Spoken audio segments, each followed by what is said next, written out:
kita semua para guru-guru, para tokoh masyarakat masjid. Bismillahirrahmanirrahim. Assalamualaikum warahmatullahi wabarakatuh.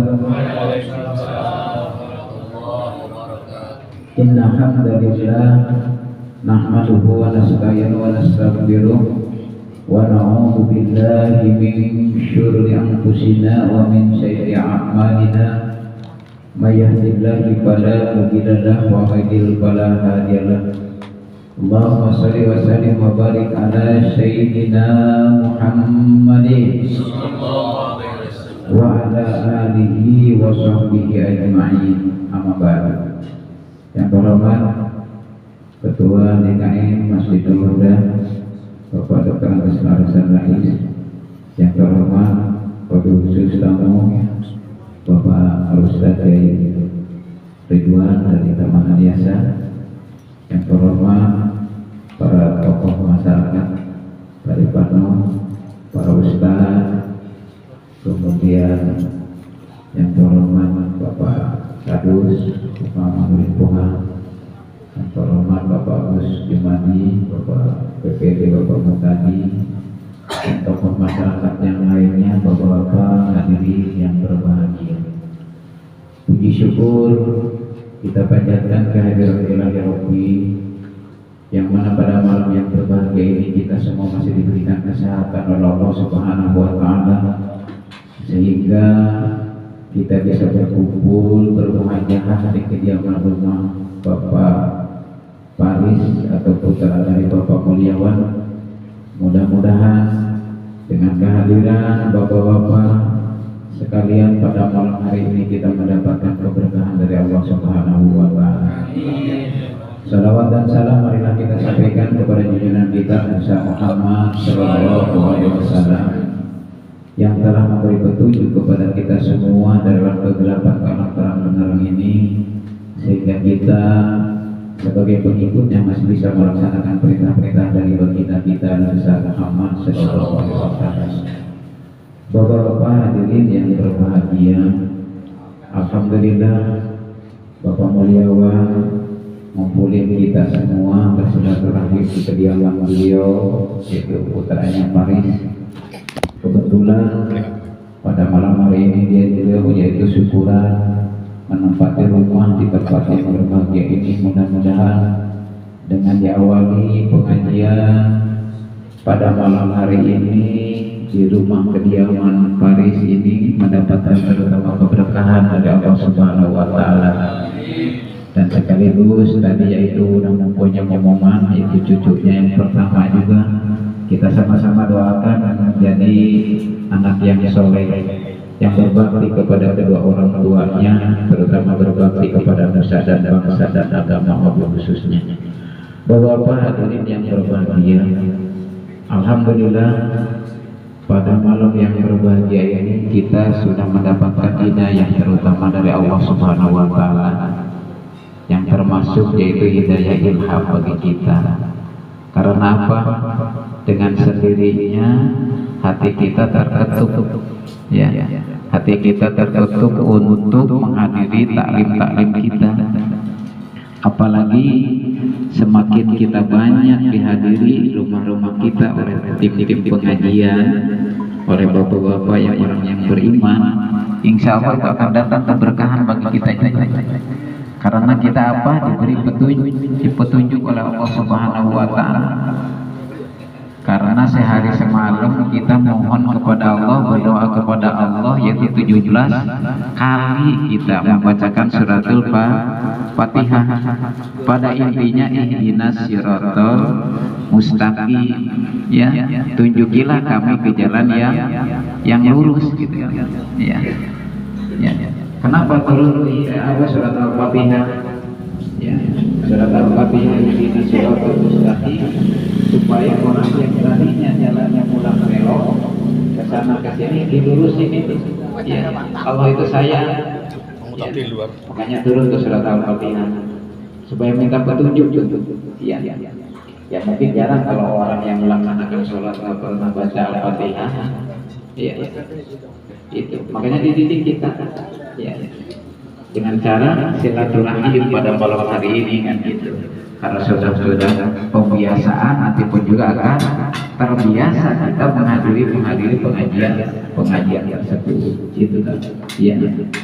Kemudian ada yang disebutkan tadi hidayah ilham, yaitu khusus kepada bayi. Contohnya bayi kan sudah diberi hidayah oleh Allah, yaitu nangis itu bertanda gitu ya. Tandanya apa? Nangis tersebut mungkin pingin menyusui ya, atau pingin makan, itu adalah merupakan hidayah. Nah, sama kayak kita sekarang ini ya, sama kita ini dituntut gitu kan ya, diberikan hidayah oleh Allah Subhanahu wa taala. Kemudian ada lagi yang diberikan hidayah panca indera ya, panca indera untuk apa?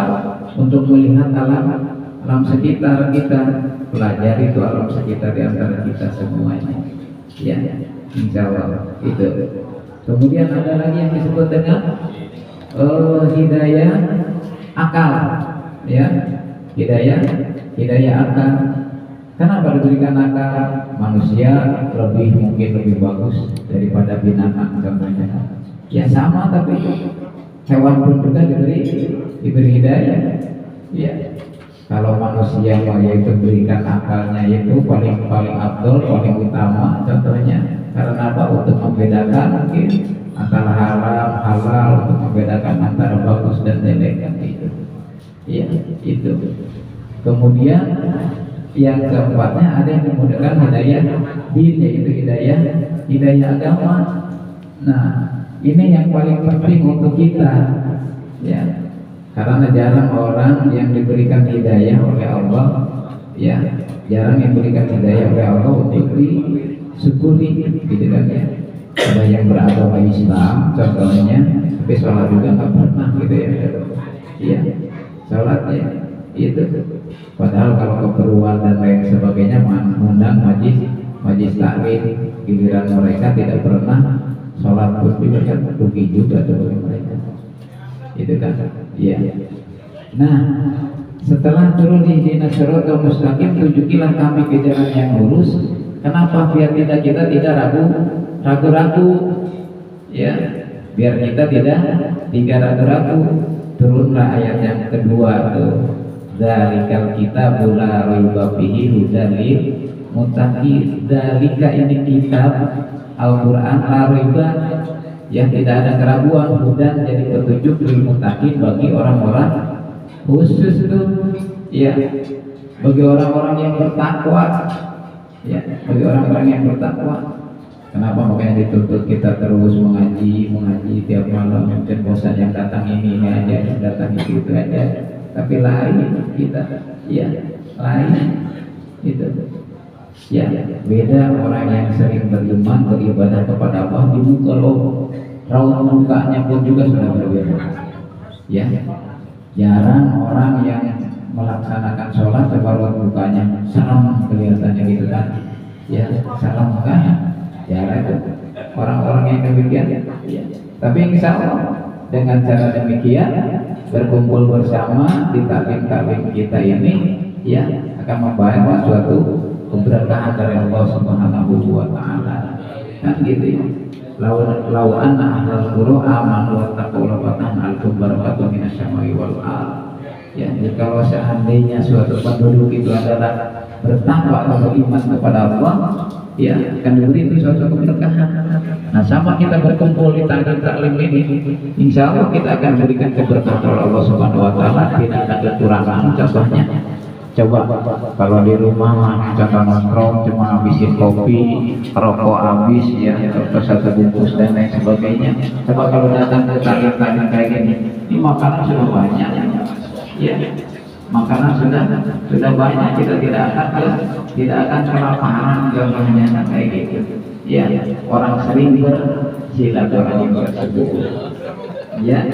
Kemudian hanya orang-orang khusus yang diberi petunjuk oleh Allah Subhanahu wa taala Orang kafir tidak akan diberi petunjuk, walau karihal kafirun, walau karihal musyrikun, walau karihal munafikun. Contohnya orang-orang kafir, orang-orang musyrik, ya orang-orang munafik itu tidak akan diberi petunjuk oleh Allah. Yang paling parahnya itu orang-orang yang sudah ditutup mata hatinya, panca inderanya, ya sumul bukun umur paku raya gitu. Ya udah Pak, apalagi udah ditutup mata hatinya. Ini paling rugi orang-orang. Sudah miskin, udah ditutup lagi mata hatinya. Udah gak pernah pengajian, gak pernah sholat, gak pernah lain dan sebagainya. Contohnya, udah ditutup tuh mata hatinya. Orang paling rugi, ya. Orang paling rugi itu. Kemudian yang terakhir yang di surat Al-Baqarah ayat 5, ulaika ala hudam min rabbihim wa ulaika humul muflihun. Mereka itulah yang tetap mendapat petunjuk dari Tuhan mereka, dan mereka lah orang-orang yang beruntung. Itulah orang-orang yang beriman dan bertakwa kepada Allah Subhanahu wa taala. Saya rasa itu saja. Mungkin kultum yang sangat pendek ini mudah-mudahan bermanfaat bagi kita semuanya, dan semoga selalu diberikan kesehatan, dipanjangkan umur, dijauhkan dari malapetaka dan bahaya. Billahi taufiq wal hidayah. Assalamualaikum warahmatullahi wabarakatuh.